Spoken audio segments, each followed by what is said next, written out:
দর্শকবৃন্দ, মির্জা ফখরুল, মির্জা আব্বাস, আমির খসরু মাহমুদ,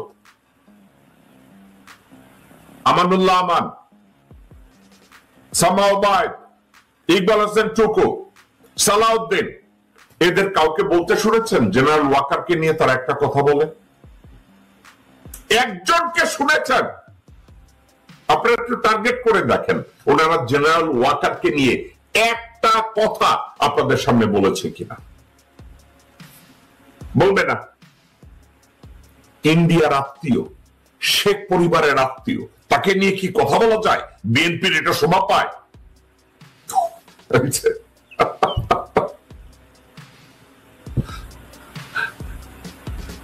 রাজ্জাক চাচার পোলা আব্বাস শাহ কইছে না, কুকুরের কাজ কুকুরে করেছে। এদের কাউকে দেখবেন না জেনারেল ওয়াকারের নিয়ে কথা বলে। কারণ কি জানেন? তার কাছে তার বস্তুটা খুব মোটা, ওখানে বিএনপি আর দিতে চায় না। তাইলে ওনারা যদি ঠ্যাঙ্গাইয়া ঢাকা ব্যাংকের মালিকানা অন্যদিকে নিয়ে যায়, তারা সবাই ডক্টর মোহাম্মদ ইউনূসের এই ভদ্রলোককে পাইছে। ইউনূসের সম্পর্কে একটু গালি দিতে পারে, কুকুরও তো দিতে পারে, ঘেউ দিতে পারে, কিন্তু জেনারেল ওয়াকার সম্পর্কে কেউ কিছু বলতে পারে না।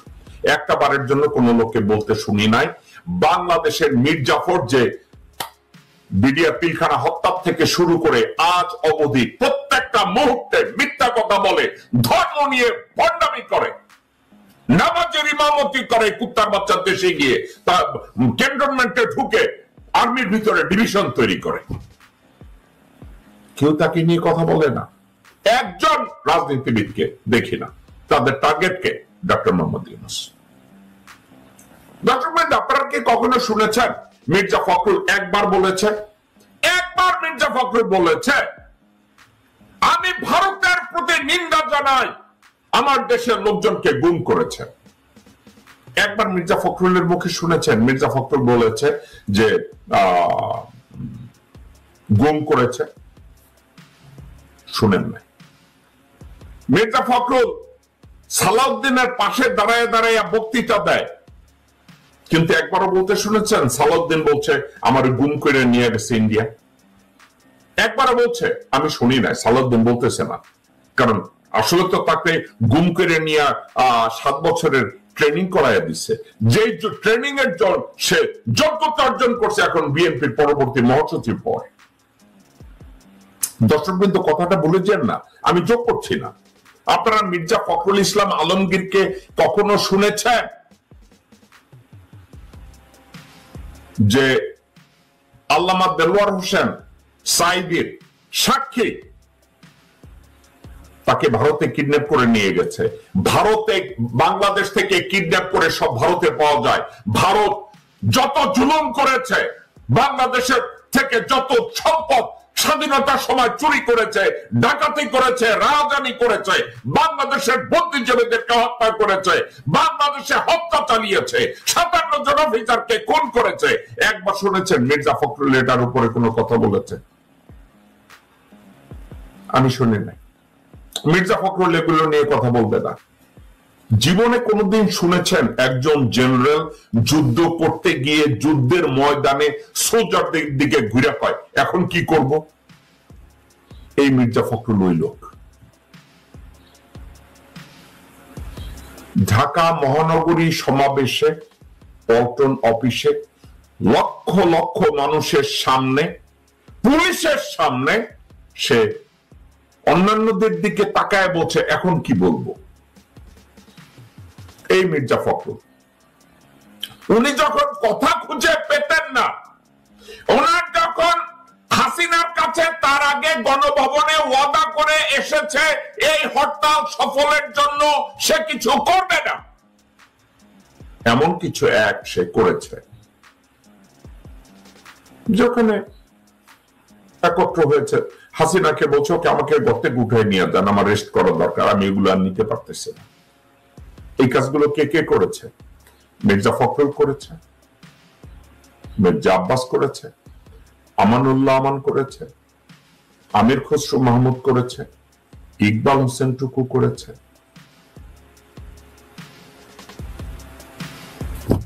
রুমিন ফারহানা তো করে না একবারের জন্য, কারণ তাকে গ্রেফতার করা হবে না, এটা আওয়ামী লীগ জানে। রুমিন ফারহানার কাজ ছিল আওয়ামী লীগের ইন্ডাস্ট্রিয়ালিস্ট ধনী ধনী তাদের ছেলে পান কারা আছে, বুড়া দামরা কতগুলো আছে, তাদের সাথে প্রেম করা। হ্যাঁ, বিয়ে করার দরকার কি? আজকের এই অমুকের সাথে প্রেম করবে, অমুকের সাথে প্রেম করবে, অমুকের সাথে প্রেম করবে এবং পক্ষতে এসে বলবে, সবার সাথে হা হা হি হি করবে। ঠিক আছে না?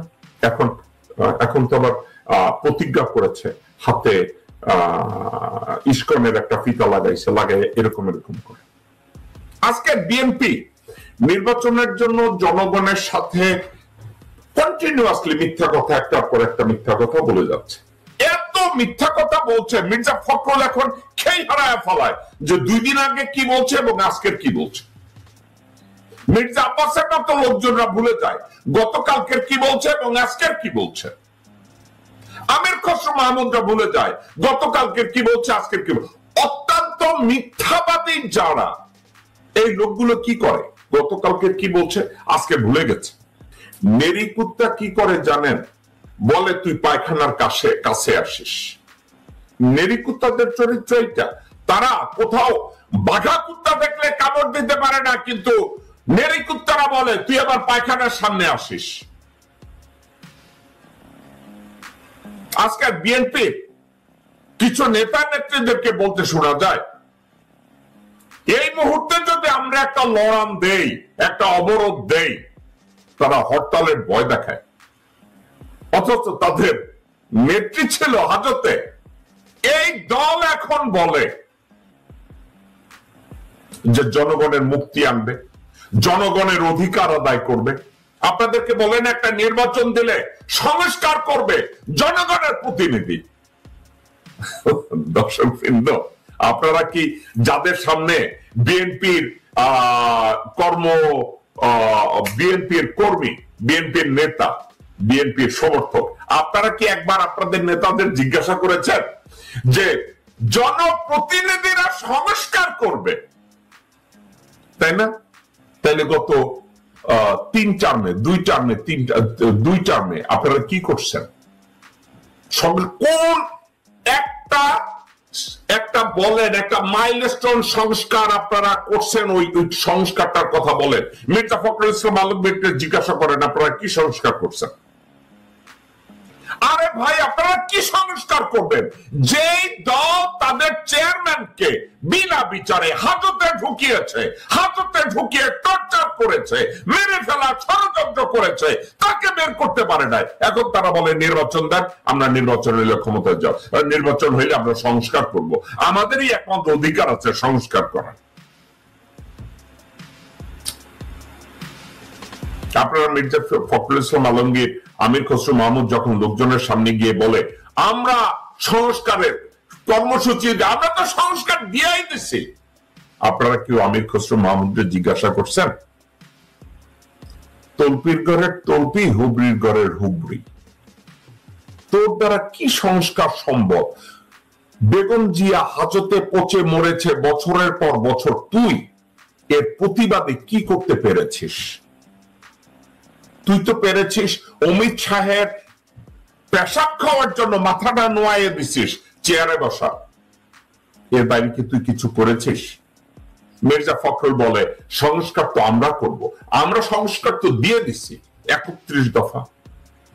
তোর এই আজকের আমি চিন্তা করেছি আপনাদের সামনে এই আজকের গালিগালাজ করব না। সংস্কার কর্মসূচি দিয়েই দিছে। আমরা তো সংস্কার কর্মসূচি 31 দফার মধ্যে, যখন হাসিনা শেখকে গত 17 বছর ক্ষমতায় ছিলেন, তো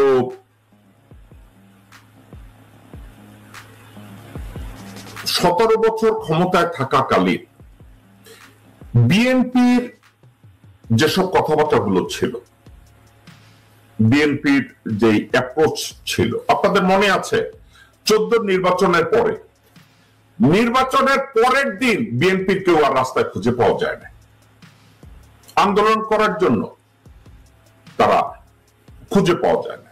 আচ্ছা, তারপরে 18 নির্বাচনের পরে তাদেরকে আর খুঁজে পাওয়া যায় না। বলছে যে নির্বাচন তো হয়ে গেছে, তাদের এখন 4 বছর বা 5 বছর ক্ষমতায় থাকবে। আচ্ছা, তো সেখানে যদি তারা কোনো কথা বলে না থাকে, তারপরে বেরিয়ে আসেন যে তারা বলেছে 24-এর নির্বাচনে